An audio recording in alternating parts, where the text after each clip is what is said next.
Here's another smart move. They signed Timmy up for soccer class, even though he has no talent in the sport and doesn't really have much interest. Even rappers looking to tell their wives their I Did a Damn Kids movie agree. This would be really good for him. Well, this is the best possible way for him to make some friends. Coach Cal doesn't see it. Coach Cal likes speaking in the third person. Coach Cal thinks if an old crusty white man like Bob Dole can do it, Coach Cal can too. But Coach Cal signs him up anyway because Coach Cal likes losing? Excuse me, Coach. I just want to say that I'll be working with him around the clock if necessary, just to get him, you know. Oh, tell me you're not those kind of parents. The type to get over-involved, over-invested. We are definitely not those kind of parents. We never get invested in what our kid does. He almost drowned the other day. Then we won't have a problem. Well, this is all fine and good, but can't we find some way to bring this back to pencils? That Halloween, your mom went as a pencil. It feels to me that with a pencil, anything is possible. That is so true. Yes! Pencils are lead-filled goddesses of the universe, and don't you forget it! To think that we may not be making these anymore. Why not make a new kind of pencil? Didn't you hear? The pencil is already perfect! To redesign it will be to redesign Avalon. So they decide to make a new pencil, one made entirely out of leaves. Yeah, I know, I call bullshit too. But not as much bullshit as this scene, where Garner takes Timmy to her work, and her boss, played by Diane Wiest, is not thrilled about her new portrait. Little man, what do you think of that? Not much. I would have done it for free. You suggesting you could do it better? I can try. Let's find out. He is only 10 Don't years you old and have somewhere to be? Of course I do, but Shoo. okay. Just leave me in a room alone with your son, who I've only known for a few minutes, and yet I am instantly forcing a challenge onto.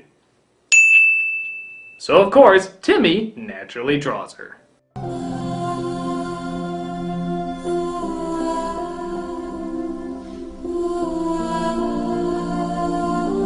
My heart was pounding the whole time.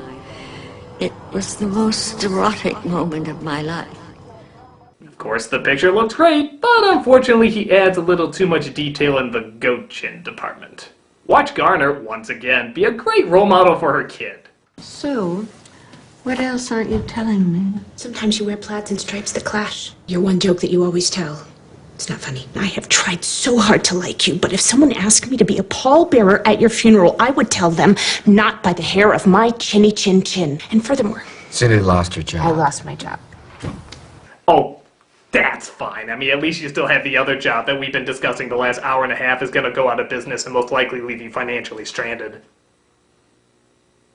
He didn't know what he was doing with the girl. So Cindy did what she thought was best.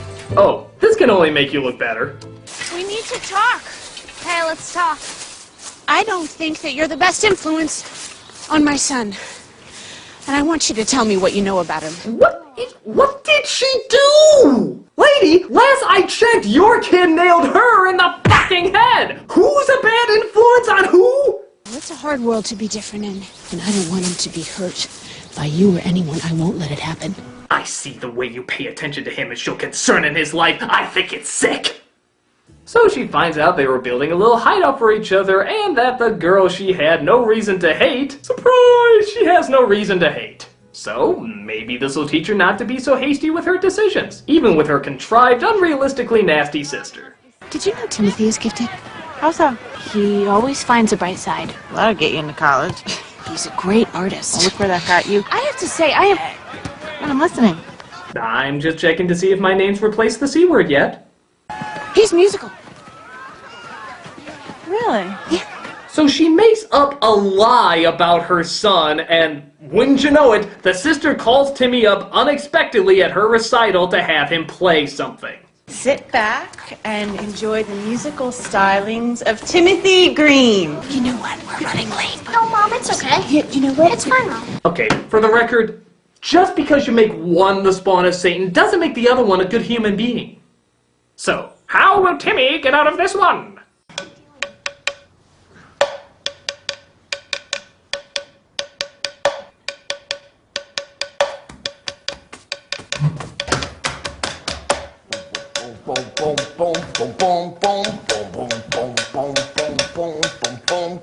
All my friends know the low rider. Boom, boom, boom. Boom, boom, boom, boom, boom, boom, boom. You know, I remember when I paid good money to hear Josh Groban and his wonderful angelic voice, but spur of the moment, just whimsical magic, he bent over backwards and started tooting a horn out of his butt cheeks. It was butterflies in your stomach awkward and sounded horrendous, but at least he was having fun? I got a fever, and the only prescription is more cowbell.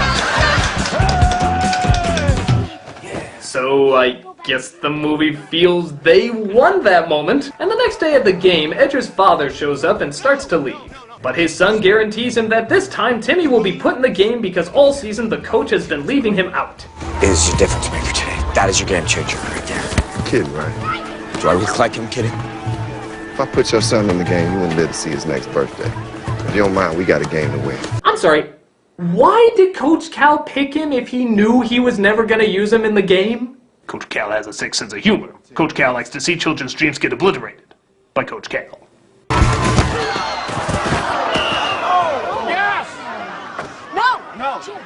No. Is he okay? He's an asshole. I hope he's okay. But one of the kids hurts their ankles, and so he does end up putting him in the game. Okay, Green, come on. Oh, hit me with a stick. They're not putting my boy in. Actually, they are. It's good. Trust me. Who's your daddy? Has he been drinking? I am so disgusted by this human emotion you mortals call love! At first, he seems to do little, but then the sun comes out and...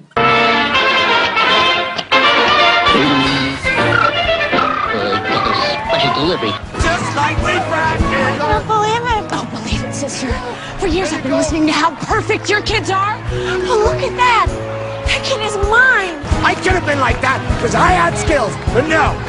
Oh, that's what it's all about! Our kid accomplishing goals set by other people's standards. And look, he even makes the winning shot! For the other team. Yeah, that's right. You thought that cliche died with the 90s, but nope, Disney brought it back. Do you get it though? Do you get it? In the opening, they predicted that their boy would shoot the winning shot. It just happened to be for the other team! No, you should have been more specific on your boy growing cards! Stop. Your time's up. You have to let us finish. You have to hear the whole thing. You have to. Excuse me, with all due respect, we're not leaving.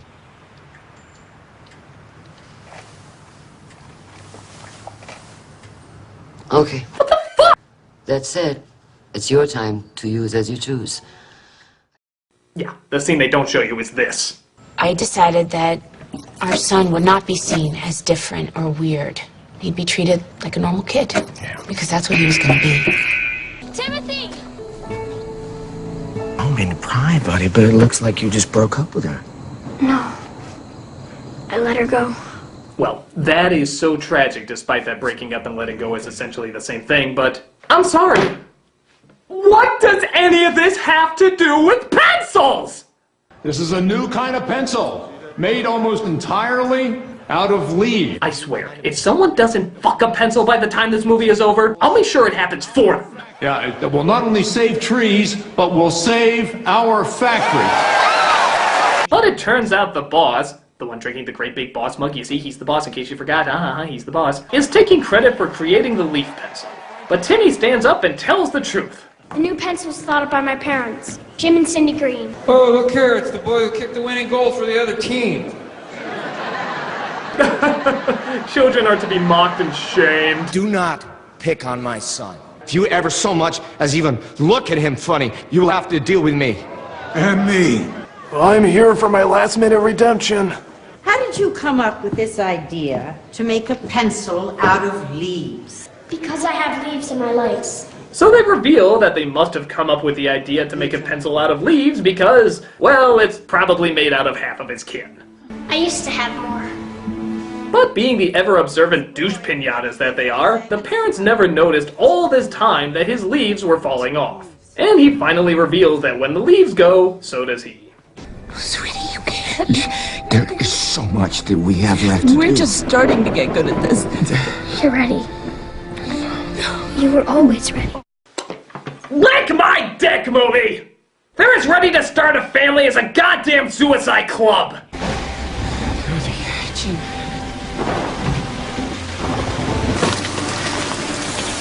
So he vanishes, presumably going to the great fertilizer in the sky, and our now childless parents finish their tale. Thank you. I think that's all we'll need. That's it? Thank you. I'm going to call the phone service and get the mental ward on speed dial. So, if you worked for an adoption agency and heard a story that was so bizarre that even Rod Serling would start chewing his balls off in the middle of it, also taking into account that the parents have done nothing but proven how incompetently unprepared they are to take care of a human being, would you allow them to have a child in their custody? Of course you would! I'm surprised they didn't give them 6, 10, hell, half of the orphanage to look after. Yeah, I believe it. I fucking believe it. Wow. Just wow. You know, let's assume just for a moment that this story that would have gotten tons of media coverage didn't make it to the attention of the adoption agency, and they did the research and found that it checked out. The reason that these two should not be allowed to have a child is explained in one scene shown earlier. What would you do differently? We'd make better mistakes. Better? Not the same. New. New mistakes. That's what we do. Isn't that how you know you're a parent? So, your argument is you fucked up, you're glad you fucked up, and you will continue to fuck up in new and spectacular ways. No!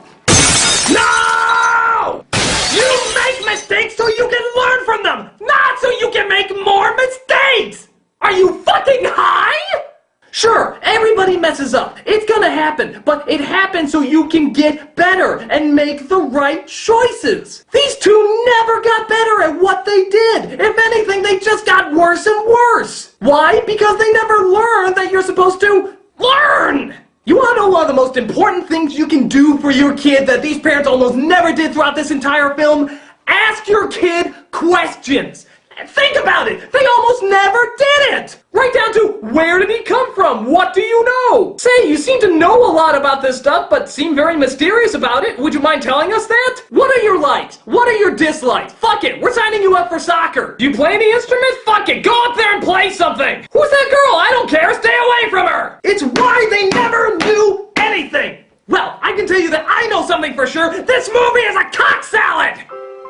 I feel bad because I know the actors are trying. Hell, the kid is actually even pretty good in it. But I'm sorry, no amount of acting skill can save something this horribly put together. It knows what it wants to say, but has no idea how to say it correctly. It's a bad vegetable that should be turned in for better produce. I mean, hey, everybody should get a practice kid before they get a real kid to try out on. Well, maybe not everyone, just these sick, selfish idiots! I'm the nostalgia critic, guy, remember? So you don't have to.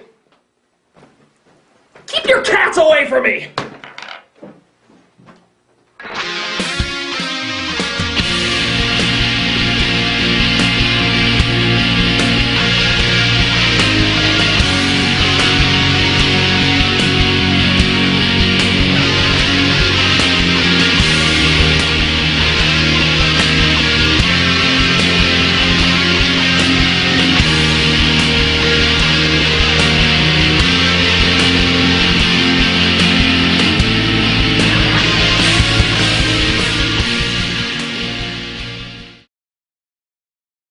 Coach Cal doesn't see it.